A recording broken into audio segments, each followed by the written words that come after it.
Mythbusters. Hi, I'm Ken From Avvora. from Avvora Finance broker.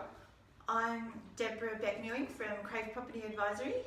And I'm John Gilmovich from Real Property Manager. We're here to bust myths around contradictions and misleading information in the property investing space. Thanks, Deborah. And for the next 10 minutes, our topic today will be, are off-the-plan apartments as safe as houses? Yes, given the media focus at the moment with some of the issues with apartments, not only in Sydney but now Australia-wide, John? That's true. So there has been a couple of recent high-profile cases, of which the latest one here in Sydney, Mascot Towers, where 122 residents with a mix of owner-occupiers and tenants have been evacuated due to major defects. Now that's become a grave concern for the public on many fronts, and government intervention has just occurred. Yeah, so a little bit more detail in that that building started out as an off-the-plan sale, and now they're sort of into second and third generation buyers, and the issue is that the building insurance or the building warranty, builder's warranty ran out at 6 years, and this building is more than 10 years old. More than 10 years old, that's right.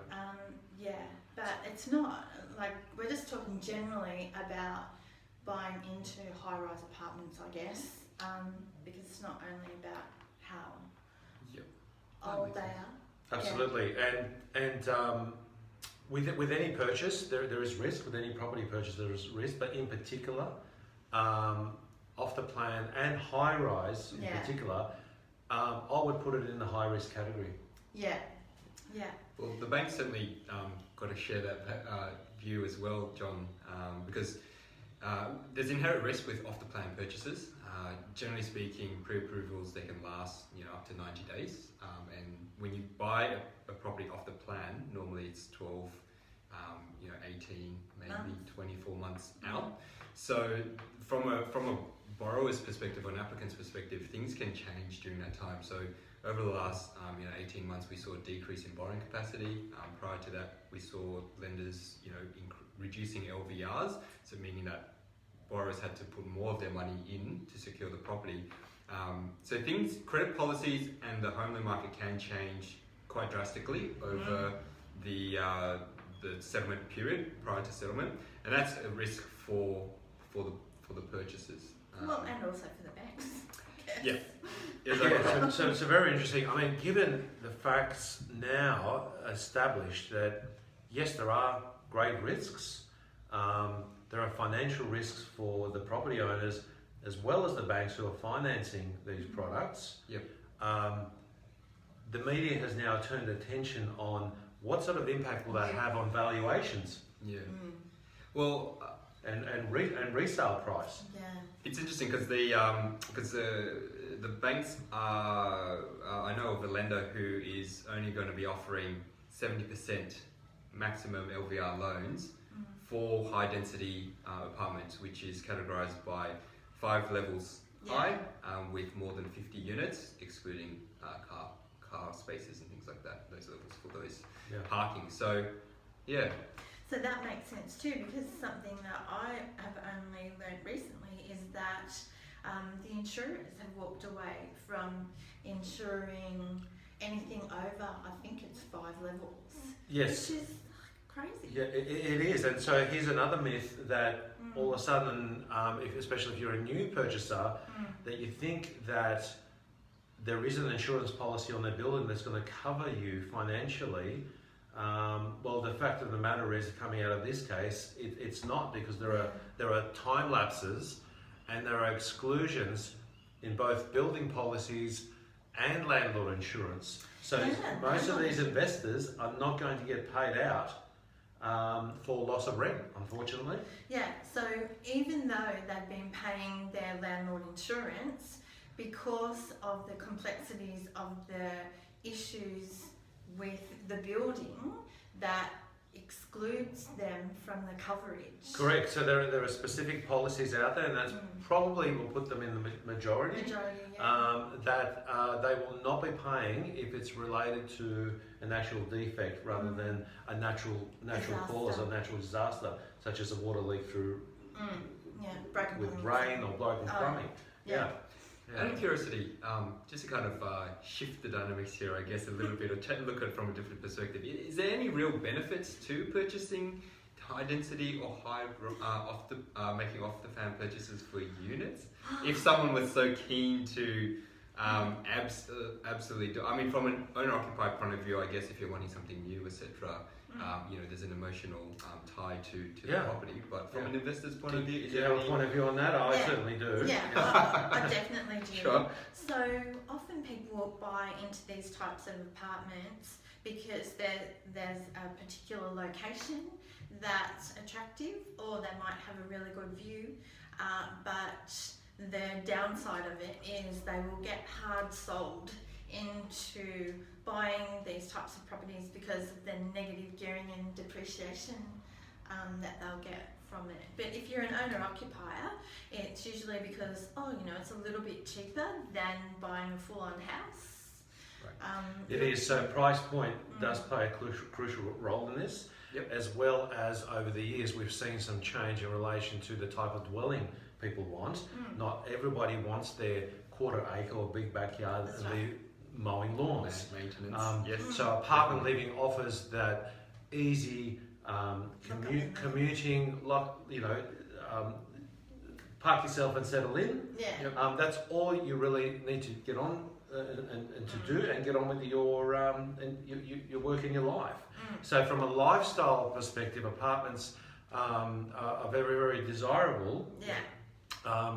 As well as buying something that's brand new and unlived in is also a draw card. So you can see how buyers can be drawn in very easily. It's very attractive. But so I guess moving forward, what advice can we give? So if you are thinking about purchasing off the plan, it's really just about making sure you do some good due diligence, and that includes, number one, researching the developer. That'd be a great starting point. And so looking for examples of what they've built before. If you are buying into a recently built property, the next most important thing you need to do is do a strata report and actually read it.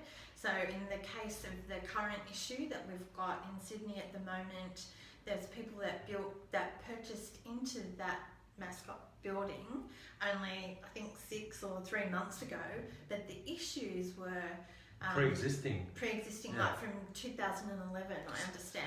So it should have all been there in the report. A lot of people, I find, might get the report, which can cost about $500 or $600, but they'll get the report, but they won't read it or they won't understand it. But the other tip I was given is that you should also do a building inspection, like we would always do when we're buying a house or a low-rise apartment or a townhouse. We'd always do a building and pest inspection, but you should also do that for an apartment.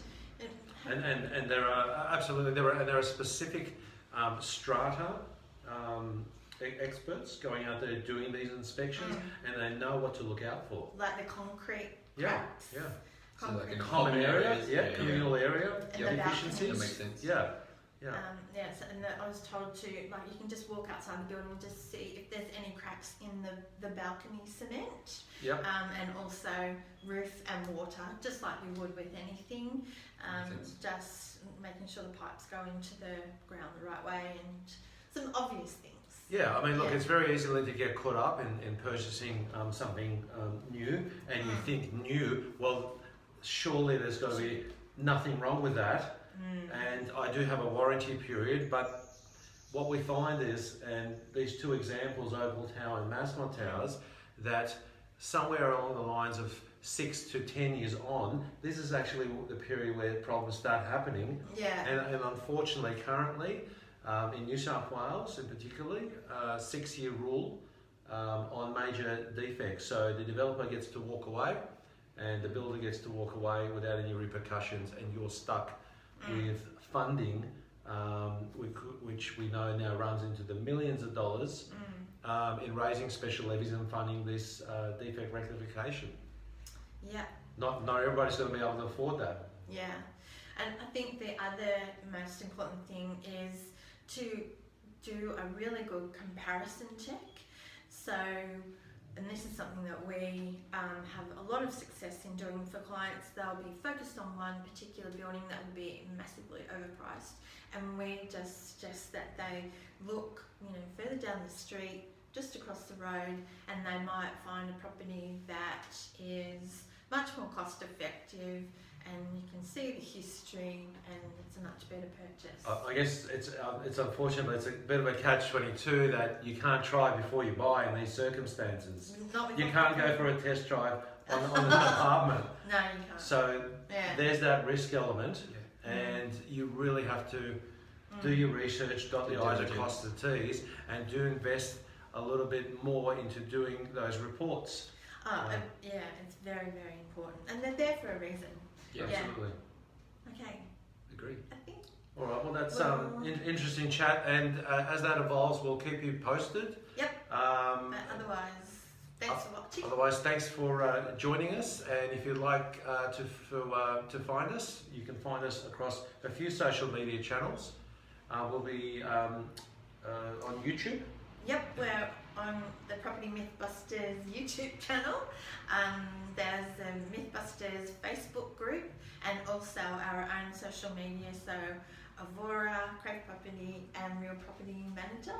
And please like and share the content because that's how we get to spread the word and educate people far and wide. And address Share us. your particular issues, Great to see you. Thank you. Bye.